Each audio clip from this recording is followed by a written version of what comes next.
가능하다는 계엄사령부의 작전 지침이 국민의 피난을 누가 책임질 겁니까? 아니 뭐냐고는 아직까지 풀리지 않은 의혹이 엄청나게 남아 있습니다. 민주주의 최후의 보루는 깨어있는 시민의 조직된 힘입니다. 이것이 우리의 미래입니다. 지도자가 됩시다.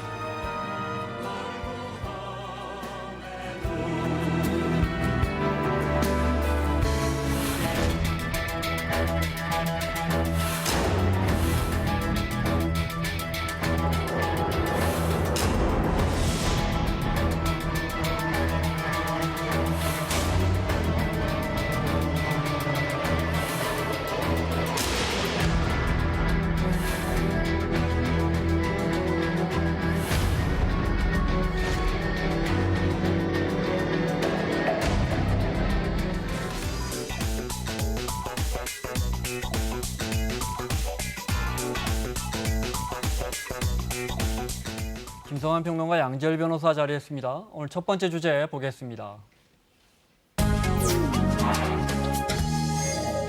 내일 노무현 전 대통령 서거 10주기입니다. 노무현 정부 마지막 청와대 대변인 천호선 노무현 재단 이사 모셨고요. 어서 오십시오. 예, 반갑습니다. 내일 10주기 추모 행사 어떤 부분을 좀 주안점을 두셨어요? 예, 10주기를 맞이해서 저희가 좀 행사를 크게 했는데요. 네. 내일 행사는 추도식이라는 어떤 틀이 있으니까 큰 변화는 없고 이미 알려진 바와 같이 조지 부시 대통령, 네. 국무총리, 국회의장 오시는 행사가 될 것 같고요. 저희가 지난주와 지지난주에 시민들이 좀 더 많이 참여하실 수 있어야 되겠다 생각해서 서울, 대전, 광주, 부산에서 좀 규모 있는 5개 시민문화제를 열었습니다. 한 10만 명 남짓 연인원 참석해 네. 주셨고요. 예. 네. 그 아들 부시죠. 그러니까 부시 대통령이 예. 직접 그린 그림이라면서 예, 노무현 그 대통령?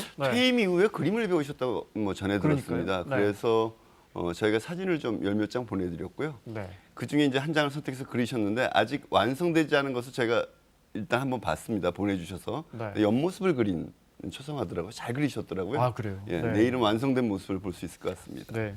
새로운 슬로건이 새로운 노무현 예.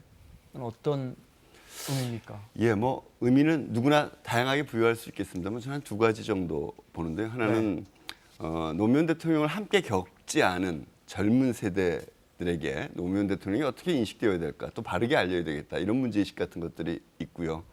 또 하나는 그동안 한 10년 동안 노무현 대통령이 정치에 수시로 불려 나와서 공격당하고 공격의 소재로 활용되고 그렇지 않습니까? 그래서 그것을 저희가 방어하고 바로 잡는 데 시간을 많이 보냈는데요. 이제는 노무현 대통령을 좀 객관적으로 좀 평가하고 정당하게 평가해서 보수 진보를 좀 뛰어넘어서 그런 의미에서 새롭게 노무현 대통령의 어떤 공과가 평가되고 네. 그것이 공동의 자산이 되어야 되겠다 이런 문제의식 같은 것들이 담겨 있는 그래서 구호라고 새로운 생각하시면, 노무현이라고. 될 것 같습니다. 알겠습니다. 10년이 흘렀습니다. 예. 노 전 대통령이 비서관님 줄에도 섰다고 하던데요? 저희 영상이 있던데요? 네. 네. 거치지 말라고 말씀드렸는데. 네. 아유. 네. 예. 주례사를 아주 길게 했다고 들었습니다. 예. 저 너무 오래 드시네. 한 40분 정도 하신 것 같아요. 주례사를요? 주례사만? 예. 네. 어떤 한참- 이야기 하셨는데요? 한참 네. 청문회에서 타셨는데요. 네. 이야기 내용 하나하나는 기억이 안 납니다만 주로 이제 당신이 권영수 여사님과 연애하고 결혼한 생활들을 좀 매우 적나라하게 이야기를 하셨어요. 그래서 하객들이 배꼽 잡고 웃고 그랬었었고요. 네. 예. 원래 노무현 하면 적나라하게 이야기하잖아요. 주례사도 그렇게 하십니다. 주례사도? 예. 네, 40분간이나. 노무현의 연설, 노무현의 스피치 하면 어떤 게 떠오르십니까? 좀 여러 가지가 떠오르긴 하는데요. 일단 독도 영상이 제일 먼저 떠오르는 것 같습니다. 저희 그거 준비했습니다. 네. 아. 이따 들려드릴게요. 네. 그러니까 2006년 4월 25일이었었죠. 그때 일본 순시선이 독도 근처 해상을 침범하는 그런 일이 있었는데요. 노무현 대통령이 당시에 특별 담화문을 발표해서 우린 일본한테 더 이상 사과를 요구하지 않겠다. 대신에 기존에 사과했던 것에 대한 합당한 행동을 요구한다. 이렇게 밝혔던 것. 근데 사실 저는 역사에 관심이 있어서 역사에 대해서 어떤 발언을 하시는지 궁금했는데 너무나 적확하게 역사에 대한 인식을 갖고 있었다고 하는 점에서 지금도 기억이 납니다. 네. 노 전 대통령을 기억하면서 저희가 고른 첫 번째 영상 보겠습니다. 제가 생각하는 이상적인 사회는 더불어 사는 사람 모두가 좀 먹는 것, 입는 것 이런 걱정 좀 안 하고 더럽고 안 입고 온 꼬라지 좀 안 보고 그래서 하루하루가 좀 신명나게 이어지는 그런 세상이라고 생각을 합니다. 저는 언론을 권력으로서 어떻게 흔들 생각도 없지만 그러나 언론에게 고개를 숙이고 비굴하게 굴복하는 정치인은 되지 않겠습니다. 끝까지 맞서 싸울 것입니다. 정의가 승리한다는 역사를 물려줍시다. 착한 사람이 이긴다는 믿음을 물려줍시다. 민주주의 최후의 보루는 깨어있는 시민의 조직된 힘입니다. 이것이 우리의 미래입니다. 잠깐 언론에 대한 이야기 나왔지만 집권 내내 언론과 관계가 썩 좋지 않았습니다. 예. 그렇죠? 네. 그때 분위기가 어땠습니까?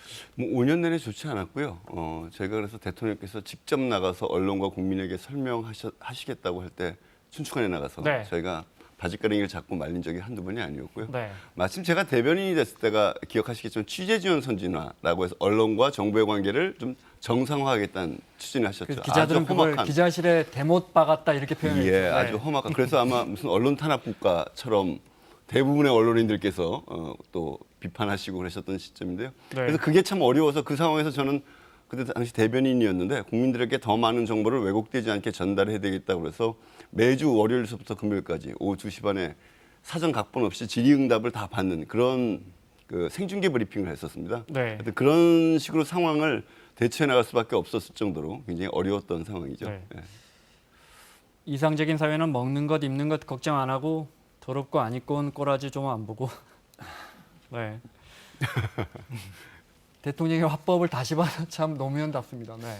제가 어제 그 노무현 재단 마침 이제 홈페이지에 들어가면 이제 어록이랑 연설들을 좀 정리를 다 해놓으셨더라고요. 예. 네. 그 어록들을 착 봤는데 말씀하신 대로 딱 인상 깊었던 게 어쨌든 법률가 출신이시고 대통령이셨고 뭐 그 전에 정치인이셨고 말씀하시는 게 참 쉽고 편하게 들릴 수 있는 때로는 좀 그 부분을 싫어하시는 분들도 있지만 네. 때로는 많이 거칠었죠. 예, 네. 근데 그런 부분들이 다 그런 것 같아요. 우리 흔히 뭐 머리는 차갑더라도 가슴은 따뜻해야 된다라고 하는데 그런 화법의 대명사가 아마 노무현 전 대통령이시지 않으셨는가. 네. 그렇기 때문에 또 그게 그렇게 말씀하셨던 이유는 저도 변호사니까 법률 용어 어렵게 쓸 줄 알죠. 근데 주변 사람들과 소통을 하기 위해서는 그분들과 일상적인 용어로 다가가야 되거든요. 그 다가가고 소통하려는 의지가 있었기 때문에 네. 그런 식으로 말씀이 나오셨던 게 아닌가 싶습니다. 되게 노무현 전 대통령 화법이 가식 없고 솔직하다 이렇게 얘기하는데요. 당시엔 또 굉장히 거칠게 들리기도 했었어요. 예. 그러니까 너무 대통령이 품격이 없다는 얘기까지 네. 당시에 나왔거든요. 막말 대통령이라고 공격을 많이 그러면 받았죠. 그렇게 자꾸 나오면 그때 대변인은 얼마나 힘들었겠습니까? 그렇죠.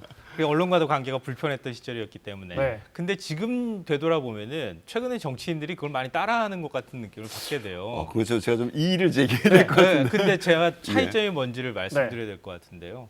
노무현 전 대통령은 그렇게 하면서도 굉장히 진솔했고요. 예. 그리고 굉장히 포용적이었습니다. 그래서 제가 지금 자료를 찾다 보니까 너무 감동적인 말이 있어서 하나 찾아왔는데요. 대통령에게 욕하는 것은 주권자로서 당연한 권리다. 그러니까 대통령에게 욕함으로써 주권자의 스트레스가 해소될 수 있다 그러면 저는 기쁜 마음으로 그 욕을 들을 수 있다 이렇게 얘기를 했거든요. 네. 근데 요즘에 정치인들이 과연 이런 자세를 갖고 있는가? 그건 노무현 대통령의 말이 이제 물론 거칠다고 표현되는 것, 대중적이라고 표현할 수 있지만 되게 앞뒤 맥락을 자르고 거두절미하고 본말 전도시켜서 보도된 경우가 많았습니다. 물론 그럼에도 불구하고 굉장히 보통 대통령한테 기대하지 않았던 단어들이 많이 있긴 있죠. 그러나 가만히 살펴보시면요. 그때 뭐 대통령인지 못 해먹겠다라는 표현을 네. 하셨다든지 반미면 어떠냐 뭐 이런 여러 가지 쟁점들이 있는데 가만히 보면 그것이 남을 공격하기 위해서 막말을 했던 적은 한 번도 없습니다. 다 자기 자신을 낮게 겸손하게 평가하거나 사람들이 알아듣기 쉬운 단어를 쓰려고 했지 지금의 막말은 남을 거칠게 공격하는 것이죠. 그런 의미에서 네. 저는 뭐 노무현 대통령이 대중적인 언어를 썼지만 저는 한 번도 품격이 없다고 느껴본 적이 없었다는 말씀을 드려야겠습니다. 알겠습니다. 예. 네. 노무현 정부 마지막 대변인이었던 천호선 노무현 재단 이사와 이야기 나누고 있습니다. 다음 영상 볼 수 있습니까? 네, 보겠습니다. 절대 권력을 가지고 있는 본부에는 5년 동안에 34억 5천만 원이라는 돈을 널렁널렁 갖다 주면서 내 공장에서 내 돈 벌어주려고 일하다가 죽었던 이 노동자에 대해서 4천만 원 주느냐 8천만 원 주느냐를 가지고 그렇게 싸워야 합니까? 그것이 인도적입니까? 그것이 기업의 할 일입니까? 자위권 발동도 가능하다는 계엄사령부의 작전 지침이 지대통을 최악의 상황에서만 그런 국민의 비난을 누가 책임질 겁니까? 아니 뭐냐고는 아직까지 풀리지 않은 의혹이 엄청나게 남아 있습니다. 이 세 사람은 민주, 번영, 공의를 이룰 새로운 역사의 장을 열기 위해 오늘 국민 여러분 앞에 신당창당 만세 성찰하겠습니다. 만세! 만세!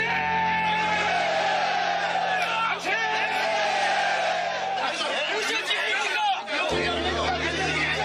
이가 있으면 반대표로 해야 합니다. 회의가 어디 있습니까? 토론과 설득이 있는 회의도 있으니까.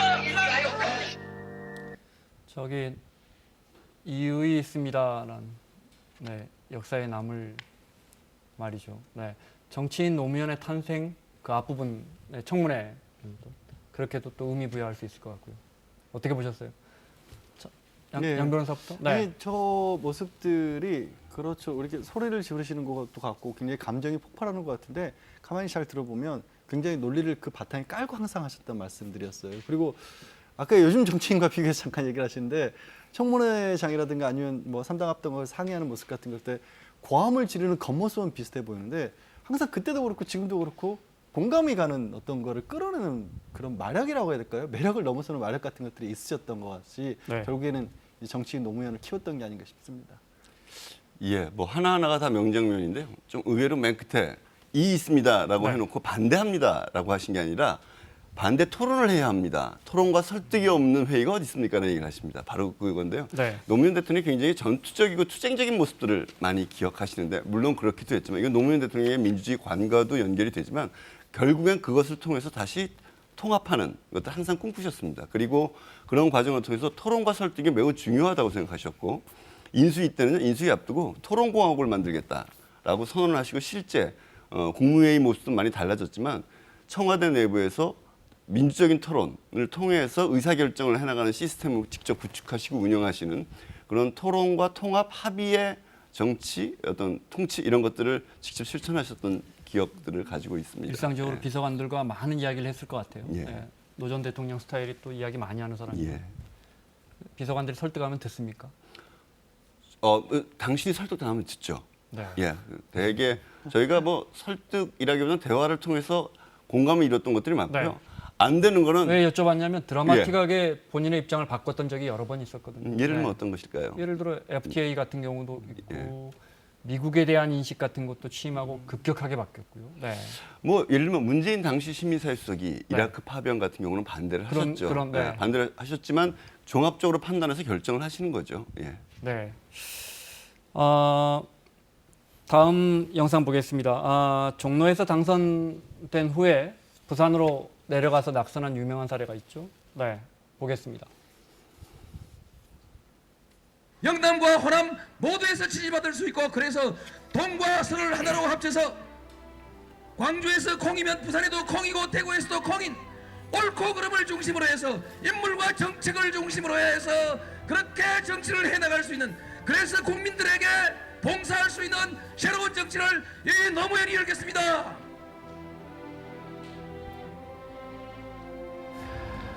여러분 혼자서 말을 하려고 하니까 말이 막혀서 잘 안 나옵니다. 저 요새 때인가 제가 어디서 본 기억이 제가 부산 갈매기 혼자서 쓸쓸하게 그 유세장에 사람 별로 없습니다. 네, 저 상황 그때 상황을 좀 설명해 주시면요. 13대 때 부산 동구에서 출마해서 이제 처음으로 국회에 입성하지 않았습니까? 네. 그리고 난 다음에 연거푸 3번 떨어지는 거죠. 그러니까 그 민자당 합당에 반대하고 꼬마 민주당으로 간 다음에 다시 동구에 출마했는데 떨어지고 그리고 부산시장 선거에 출마했다 떨어지고 종로구에 나가서 종로 선거에 또 출마했다 떨어지죠. 그때 이명박 전 대통령한테 졌어요. 그렇군요. 네. 예. 이전 대통령은 그 뒤에 선거법으로 예. 그때 아웃되고 국회의원직 자격 상실하고 네. 난 다음에 보궐선거로 당선이 돼서 네. 그러니까 딱 2년 국회의원 했거든요. 그리고 난 다음에 2000년에 나 다시 부산 갈래. 주변에서 막 뜯어 말렸는데도 불구하고 그래서 이제 북강서을에 출마를 하게 된 겁니다. 네. 그때 왜 그때 뭐 네. 거의 이제 김대중당 또 빨갱이당 거의 그런 분위기였고요. 네. 그래서 저거는 그냥 사람이 없는 데서 연설하신 게 아니라요. 부산 시민들의 분위기가 뭐냐면 노무현 연설을 듣지 않아야 된다라는 암암리의 그런 압력 같은 분위기들이 형성이 됐어요. 문을 걸어 잠그고 들어갑니다. 멀리서더라도 들을 것 같은데 그래서 아마 저기 이제 저희가 이름 붙이기에 공토의 연설 이렇게 네. 이름 붙여 얼마나 외롭게 지역주의와 맞서 싸웠는가를 아주 네. 상징하는 연설 장면이죠. 바로 그 선거 나간 것 때문에 바보 노무현이라는 나는 별명이 예. 붙기 시작했던 저는 거죠. 노 전 대통령의 첫 번째 업적을 꼽아라면 저 동서화합, 그 지긋지긋한 영호남과의 갈등을 그 민주당 대선 후보로 저기 올라서는 것도 광주 경선 아니었습니까? 그렇습니다. 그렇죠? 호남 사람들이 영남의 후보를 밀어주고 영남 사람들이 진보를 지지하게 되는 그 업적이라고 보는데 어떻게 보십니까? 예, 뭐 노무현 대통령 아까 지금 3당 합당 반대하는 것도 나왔지만 90년대 10년은 거의 지역주의 네. 그리고 3당 합당에 의해서 그 지역주의가 더욱더 왜곡되는 호남을 고립시키는 원래 노무현 대통령은 삼김 정치 이후의 정치를 항상 모색했습니다. 지역주의를 완전히 뛰어넘는 그러나 3당 합당 이후에 그런 모색을 하다가 일단은 정권 교체를 하는 것이 더 중요하다고 해서 김대중 대통령과 함께 하는 결단을 내리게 되죠. 그렇지만 어쨌든 전체 그러면서도 김대중 대통령이 혹시 지역주의 틀내에 갇히는 어떤 입장을 표명할 때마다 또 문제제기를 세게 하셨습니다. 십몇 년 그리고 사실 대통령이 돼서까지 지역주의를 뛰어넘는 국민통합이 아마 노무현 대통령이 실천하고자 했던 제1의 정치적인 목적, 네. 목표였다고 볼 수 있겠죠. 방금 전에 말씀하셨지만 부산시장 출마했을 때 그때 당선될 뻔했거든요. 예. 근데 DJ가 정계복귀하면서 당선되지 못하고 떨어졌어요. 지역 등권론이라는 것을 네, 얘기했었죠. 지역 등권론 예. 얘기하면서 그것 예. 때문에 사실 선거에 떨어지고 원망도 굉장히 많이 했다 그럽니다. 네. DJ한테. 다음 영상 보겠습니다. 전시작전권 미국으로부터 조기에 돌려받는 문제로 논란이 커지면서 일부 군 고위층까지 반대를 하니까 노 대통령이 천문학적인 예산 쓰면서 도대체 그동안 우리 군은 뭐 했느냐 질타하는 장면입니다. 보겠습니다. 지금까지 뭐 했노 이게? 나도 군대 갔다 왔고 예비군 훈련까지 다 받았는데 위에 사람들은 뭐 해서 작전 통제권 자기들 나라 자기 군대 작전 통제도 한 게 제대로 할 수 없는 군대를 만들어 놔놓고 나 국방장관이요 나 참모총장이요 그렇게 별들 달고 그들을거리고 말았다는 얘기입니까? 부끄러운 줄을 알아야지. 자주국방 이야기 많이 했어요. 네, 아까 FTA 파병 같은 것도 그런 맥락입니까? 그때 이야기를 좀 해주시면요. FTA 파병은 자주국방이라고 보기는 어렵고요. 네. 이제 저희 정부 조지 부시 대통령이 오지만 사실은 진보 진영이 굉장히 굉장히 반대했던 반대했죠. 부분인데, 그때 기억나시겠지만 악의축이라고 북한을 규정하고 네. 소위 네오콘이라고 하는 미국의 보수주의가 세력들이 북한을 공격하자, 폭격하자라는 그런 분위기에서 저희 정권이 출범했습니다. 노무현 대통령이 이라크 전쟁이 정의로운 전쟁이라고 생각하지 않았죠. 그러나 그리고 또 전투병 10,000명을 요구한 겁니다. 그러나 네. 한반도 평화를 유지하기 위해서 그것을 위해서 한미동맹도 또 잘 관리하기 위해서 아주 고육지책으로 비전투병 3,000명을 파견하는 데 이르죠. 근데 이제 그것은 국방의 측면보다는 네. 어쩔 수 없는 한반도 평화를 위한 조치였고요. 당시에 그 외교부가 그걸 발표를 합니다. 그 이제 대통령이 발표를 하지 않습니까? 파병을. 거기 보면 정의로운 전쟁 우는 이야기가 나오고 네. 그다음에 이번에 우리가 파병을 해야 전후 복구해서 우리가 주도권을 줄 수 있다. 이런 식의 표현들이 들어 있습니다. 노무현 대통령이 이거 다 빼라. 이 전쟁은 정의로운 전쟁이 아니다. 오로지 한미 동맹을 유지하고 한반도 평화를 위한 정책이다라고 지시해서 그걸 뺀 발표문을 발표를 하기도 하셨었죠. 예. 매우 이상을 추구했지만 현실적인 결정을 할 때는 냉정하게 그렇습니다. 현실적인 예, 결정을 실용주의자셨죠. 했다는. 네. 예. 자, 시간 때문에 이 영상을 봐야겠습니다. 천호선 이사께서 꼽은 장면인데요. 잠깐 보겠습니다. 네. 독도는 우리 땅입니다. 그냥 우리 땅이 아니라 40년 통한의 역사가 뚜렷하게 새겨져 있는 역사의 땅입니다. 독도는 일본의 한반도 침탈 과정에서 가장 먼저 병탄되었던 우리 땅입니다. 일본이 독도에 대한 권리를 주장하는 것은 제국주의 침략 전쟁에 의한 점령지의 권리, 나아가서는 과거 식민지 영토권을 주장하는 것입니다. 이것은 한국의 완전한 해방과 독립을 부정하는 행위입니다. 우리 국민에게 독도는 완전한 주권 회복의 상징입니다. 일본 정부가 잘못을 바로잡을 때까지 전 국가적 역량과 외교적 자원을 모두 동원하여 지속적으로 노력해 나갈 것입니다. 어떤 비용과 희생이 따르더라도 결코 포기하거나 타협할 수 없는 문제이기 때문입니다. 저 연설을 꼽으신 이유가 있을까요? 아마 김성환 평론가께서 하셨던 것과 주제는 같은데 좀 다른 연설일 거예요. 저 독도 연설이라고 이제 이름 붙여줘서 유튜브 네. 중에 많이 도는 연설이 있는데 네. 저보다 훨씬 좀 강렬하고 격렬하고 포효하는 듯한 연설이 있습니다. 하여튼 두 가지 다 내용은 뭐 마찬가지인데요. 아마 그 대중적인 연설, 선동적인 연설이라고 표현을 할까요? 그런 면에서는 저 연설 말고 이제 그 다른 연설이 굉장히 대표적으로 인구에 회자되고 있죠. 네, 알겠습니다. 마무리를 할 시간인데 임기 동안에 옆에서 지근거리에서 지켜보시면서 노 전 대통령이 스스로 내가 이건 잘못했다 이런 부분이 있을까요? 기억나시는 게 있습니까? 또는 본인이 후회했던 말이라든지. 전체적인 정책에서 퇴임 이후에는 한미 FTA를 좀 더 꼼꼼히 살펴보지 못했다는 이야기 하신 적이 있고요. 네. 복지 예산을 좀 더 과감하게 늘렸으면 좋았을 텐데 그러지 못했다. 이런 것이 크게 정책적인 뭐 성찰이었었고요.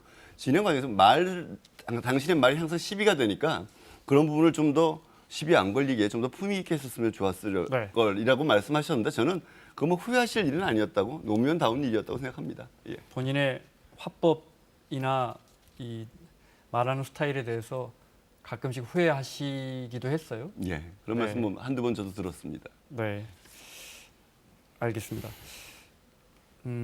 노무현 시민센터, 노무현 재단에서 노무현 시민센터 준비하고 있습니까? 예. 이건 뭡니까?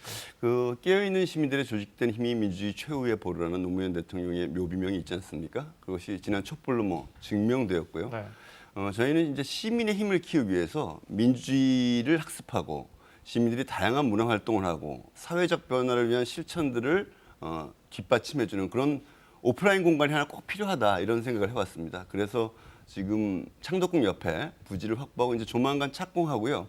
2년 뒤에 이제 그 개관을 할 생각입니다. 그래서 시민의 민주주의의 힘을 키우는 네. 시민의 공간 이런 거라고 보시면 될 것 같습니다. 알겠습니다. 자, 여기서 저 천호선 전 비서관 보내드리도록 하고요. 마지막으로 준비한 영상을 이어 듣도록 하겠습니다. 오늘 나와주셔서 고맙습니다. 네, 감사합니다. 옛날에는 왕이 똑똑해야 나라가 편했습니다. 지금은 주권자가 똑똑해야 나라가 편하지 않겠습니까? 여러분은 본질적으로 시민입니다. 그리고 국민주권 국가에서 여러분은 주권자입니다. 어떤 정부를 가질 것인가는 여러분이 선택합니다. 자, 이제 한 걸음 더 나아갑시다. 지도자와 시민은 따로 있는 것이 아닙니다. 크고 작은 단위에 있었어야만은 지도자가 있을 수 있습니다. 우리 모두 지도자가 됩시다. 오늘 두 번째 주제 이어서 보겠습니다.